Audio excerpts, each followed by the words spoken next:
At times, we've all wished that we could get rid of difficult emotions like sadness, anger, fear and loneliness.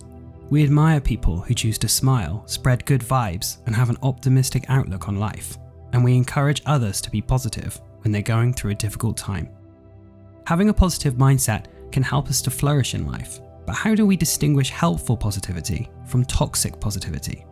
Unlike genuine encouragement at the right time and place, toxic positivity is a way of responding to your own or someone else's suffering by rejecting or dismissing emotions instead of accepting them.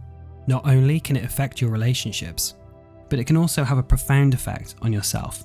Toxic positivity can be subtle and happen to anyone without realizing. So here are some examples of how it can show up in everyday life and what you can do about it. Reciting positive quotes about difficult situations. Imagine a friend shares with you that she's worried about losing her job. Not only that, her beloved dog needs a major operation and her car keeps breaking down. You may not know the right thing to say and just want your friend to feel better.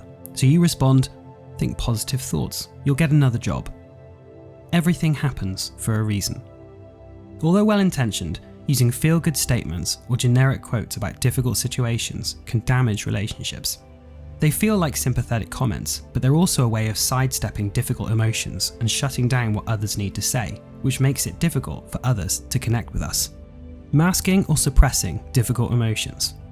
Being an emotionally healthy person means experiencing a full range of emotions, including happiness, sadness, anger, and many more. If you believe that negative feelings are not okay, then you may try to suppress them. Unfortunately, this is a bit like trying to hold a beach ball underwater and out of your sight. Eventually, you get tired from the effort of pushing down. And like the ball, your emotions resurface, often with greater force and in a different form like depression, anxiety, or even physical illness. You may appear happy to others, but when you suppress or mask your true feelings, you begin to live an inauthentic life in which you lose connection with your true self and others. Life can be painful at times, but accepting your feelings can help you to accept yourself and grow.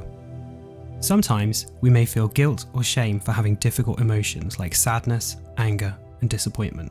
When we can't find a way to feel positive, it can also make us feel like we're doing something wrong. Dismissing others' feelings is a form of emotional invalidation. This might be being inattentive when someone is telling you about their feelings, or trying to give someone perspective instead of validation. For example, saying things could be worse. At least might be said with sympathy, but it can leave the other person feeling badly about their feelings. Toxic positivity usually isn't intended to cause harm and often happens in situations when we want to help but don't know what to say. So how can you avoid it? Firstly, show self-compassion and accept the way you feel. The opposite of acceptance is resistance. As psychologist Kristen Neff said, suffering equals pain multiplied by resistance. In other words, pain is a natural part of life, but that doesn't mean we need to suffer. Even a small amount of pain can create great suffering if it's multiplied by a lot of resistance. Pain is a natural part of the human condition. Denying or judging your feelings won't make them go away and will often make things worse.